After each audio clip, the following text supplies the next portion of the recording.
ସମସ୍ତଙ୍କୁ ସ୍ୱାଗତ। ଗଣିତ ଦ୍ୱାରା ସଡ଼କ ସୁରକ୍ଷା କିପରି ହୋଇପାରିବ ତାହା ବିଷୟରେ ଆଜି କିଛି ଜାଣିବା। ସଡ଼କରେ ଯାତ୍ରା କରିବା ସମୟରେ ଟ୍ରାଫିକ୍ ସଂକେତ ସବୁ ଅତିକ୍ରମ କରିବାକୁ ପଡ଼ିଥାଏ। ଟ୍ରାଫିକ୍ ସଂକେତ ଗୁଡ଼ିକ ମଧ୍ୟରେ ଦୂରତା ଓ ସେଗୁଡ଼ିକର ଅତିକ୍ରମ କରିବାର ସମୟକୁ ନେଇ ଏକ ସମାନ୍ତର ଅନୁକ୍ରମ ସୃଷ୍ଟି କରି ଏହି ପ୍ରକ୍ରିୟାକୁ ଏକ ଗାଣିତିକ ଭିତ୍ତି ଦେବା ଏହି ପାଠ୍ୟର ଉଦ୍ଦେଶ୍ୟ ଅଟେ। ଏକ ସମାନ୍ତର ପ୍ରଗତିରେ ଆମେ ସଂଖ୍ୟା ଗୁଡ଼ିକର ଅନୁକ୍ରମ ଓ ସେମାନଙ୍କର ସମାନ୍ତର ଶ୍ରେଣୀ ବିଷୟରେ ଆଲୋଚନା କଲାବେଳେ ସମୟ ଓ ଦୂରତାକୁ ମଧ୍ୟ ଅନ୍ତର୍ଭୁକ୍ତ କରିପାରିବା।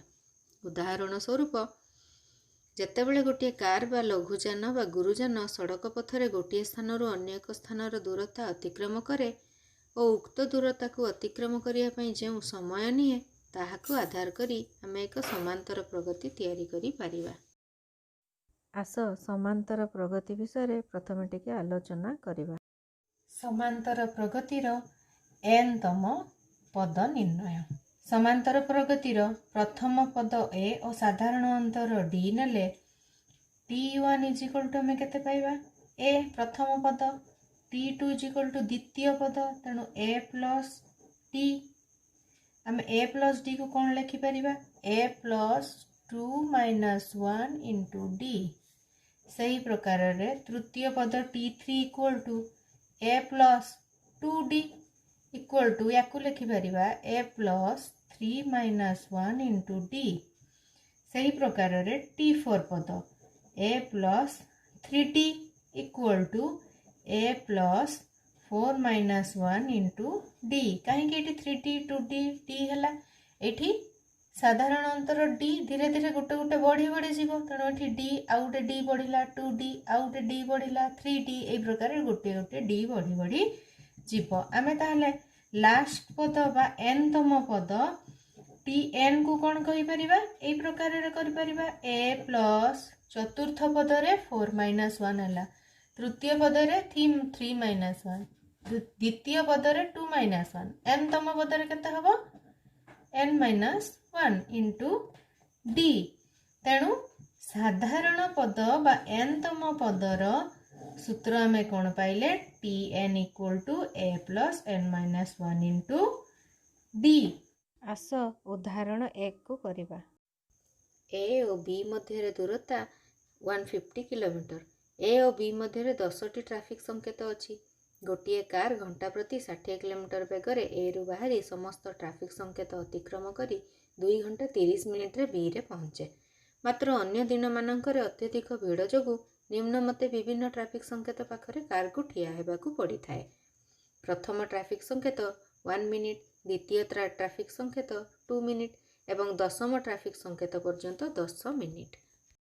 ଯଦି କାର୍ର ଘଣ୍ଟା ପ୍ରତି ବେଗ 60 କିଲୋମିଟର ହୁଏ ଓ କାର୍ଟି ସମସ୍ତ ଟ୍ରାଫିକ୍ ନିୟମ ପାଳନ କରେ, ତେବେ ଉକ୍ତ ଯାତ୍ରାରେ କାର୍ଟି ନେଇଥିବା ସମୟ ନିର୍ଣ୍ଣୟ କର।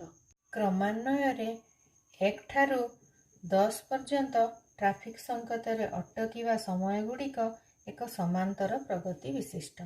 ଏହି ସମାନ୍ତର ପ୍ରଗତିରେ ପ୍ରଥମ ପଦ a = 1, ସାଧାରଣ ଅନ୍ତର d = 2 ଡିଫରେନ୍ସ 1 ଓ n-ତମ ପଦ n = 10। ଅତଏବ ସମୁଦାୟ ଅଟକିଥିବା ସମୟ = n × n + 1/2। କାହିଁକି? 1 2 3 ... 10। ଏହି ଗଣନ ସଂଖ୍ୟାର ସୂତ୍ର ଆମେ ସମାନ୍ତର ପ୍ରଗତିରେ ପଢ଼ିଛେ। କେତେ? n × n + 1/2 = କେତେ ହେବ? n ର ମୂଲ୍ୟ 10 × 10 + 1 ହୋଲ୍ ଡିଭାଇଡେଡ୍ ବାଇ 2 = 10 × 11/2 = 55 ମିନିଟ୍। କାର୍ର ବେଗ କେତେ ଦେଇଛି ପ୍ରଶ୍ନରେ? 60 କିଲୋମିଟର। ଓ କେଉଁଠି ନ ଅଟକି ସେ a ଠାରୁ b ଦୂରତା ଅତିକ୍ରମ କରିବାକୁ କେତେ ସମୟ ନେଉଛି? 2 ଘଣ୍ଟା 30 ମିନିଟ୍ ସମୟ ନିଏ। ଅତଏବ ଟ୍ରାଫିକ୍ ସଂକେତରେ ନିର୍ଦ୍ଧାରିତ ସମୟକ୍ରମେ ଅଟକି ଏ ଠାରୁ ବି ପର୍ଯ୍ୟନ୍ତ ପହଞ୍ଚିବା ସମୟ ଇକ୍ୱାଲ୍ ଟୁ 2 ଘଣ୍ଟା 30 ମିନିଟ୍ ପ୍ଲସ୍ ଏହି 55 ମିନିଟ୍ ଇକ୍ୱାଲ୍ ଟୁ କେତେ ହେଲା 3 ଘଣ୍ଟା 25 ମିନିଟ୍। ଉତ୍ତର। ଉଦାହରଣ 2 ଦେଖ। ଅଶୋକ ଏକ ସଡ଼କରେ ଗାଡ଼ି ଚଳାଇ ଗଲାବେଳେ ପ୍ରଥମ, ଦ୍ୱିତୀୟ ଓ ତୃତୀୟ ଟ୍ରାଫିକ୍ ଲାଇଟ୍କୁ ଯଥାକ୍ରମେ 5, 12 ଓ 19 ସେକେଣ୍ଡରେ ଅତିକ୍ରମ କଲା। ଏହିପରି କ୍ରମରେ ଟ୍ରାଫିକ୍ ଲାଇଟ୍କୁ ଅତିକ୍ରମ କରି ଚାଲିଲେ 75 ସେକେଣ୍ଡରେ କେଉଁ ନମ୍ବର ଟ୍ରାଫିକ୍ ଲାଇଟ୍କୁ ଅତିକ୍ରମ କରିବ? ପ୍ରଶ୍ନରେ ଦତ୍ତ ସମୟ 5 ସେକେଣ୍ଡ, 12 ସେକେଣ୍ଡ ଓ 19 ସେକେଣ୍ଡ ଗୁଡ଼ିକ ଏକ ସମାନ୍ତର ପ୍ରଗତି ବିଶିଷ୍ଟ।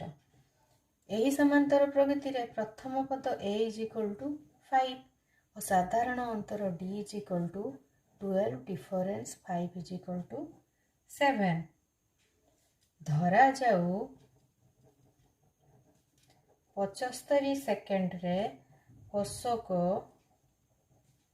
n-ତମ ଟ୍ରାଫିକ୍ ଲାଇଟ୍କୁ ଅତିକ୍ରମ କଲେ। ତେଣୁ tn = କେତେ? 75। tn ର ସୂତ୍ର ଆମେ ସମାନ୍ତର ପ୍ରଗତି ବିଷୟରେ ପଢ଼ିଛେ। କେତେ? tn = a + n-1 × d। tn ର ମୂଲ୍ୟ କେତେ? 75 ଇକ୍ୱାଲ୍ ଟୁ a ର ମୂଲ୍ୟ କେତେ? 5 ପ୍ଲସ୍ n ର ମୂଲ୍ୟ କେତେ? ବାହାର କରିବା। -1 × d। d ର ମୂଲ୍ୟ କେତେ? 7 implies 75 = 5 plus 7n minus 7 implies 75 = କେତେ? 7n 5 minus 7 minus 2 implies -2 ର ପାର୍ଶ୍ୱ ପରିବର୍ତ୍ତନ କଲେ ଆମେ କେତେ ପାଇବା?